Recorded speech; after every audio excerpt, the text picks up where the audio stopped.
Buying a new home. Well, I used to sell new homes, so I know a little bit about buying new. And you know what?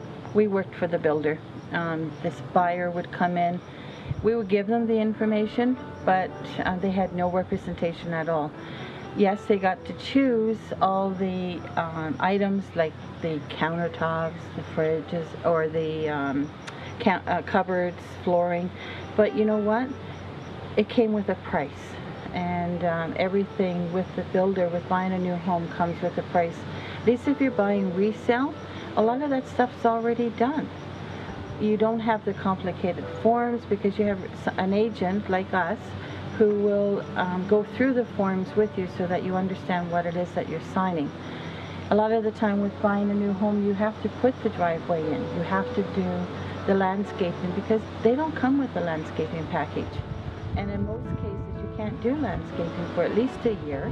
They recommend that you don't do the driveway for at least a year as well.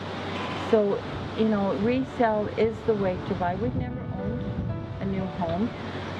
You know, you buy a house that's 2 or 3 years old, all the kinks are already worked out. It still has a warranty on it. You know, you still have your 7-year warranty that comes through the government. But you know, it's cheaper. You don't have all the taxes and items that are attached to buying a new home. Those things you purchase from the builder after the purchase of the house, those improvements, that's the most costly improvement you're going to do. For the simple reason is that builder has to do, excuse me, a 7-year warranty on those improvements.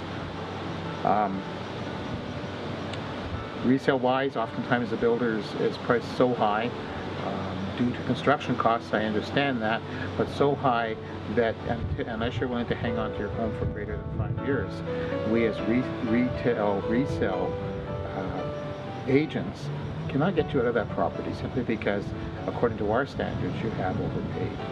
Yeah, but the biggest thing is, like, in that form, the builder can take an extra up to 6 months before he gets you the house is built. You know, at least if you're buying with the resale, if you've sold your home and you've got a closing date, you'll get that closing date. With the builder, they can extend it. And, you know, you don't want to sell your house because where are you going to live? If all of a sudden, 60 days before closing, the builder says, well, we can't meet that closing date, you're on the street. Or you're scrambling to find a family to move in with. Or, like, I wouldn't want to be, especially if you have children, I wouldn't want to be in that position.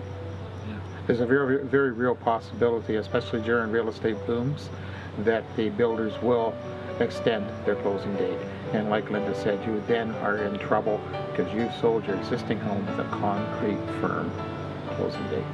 You know, the other thing is, like, you don't want your house built in the wintertime either. You know, if they're pouring the foundation, at least if you know you're buying a house, it's been fixed. You know, if they're trying to pour a foundation in the wintertime, you don't know if the concrete's drying naturally the way it's supposed to and stuff like that. You just don't know. At least with a resale home, you know what you're getting. Hope that helps.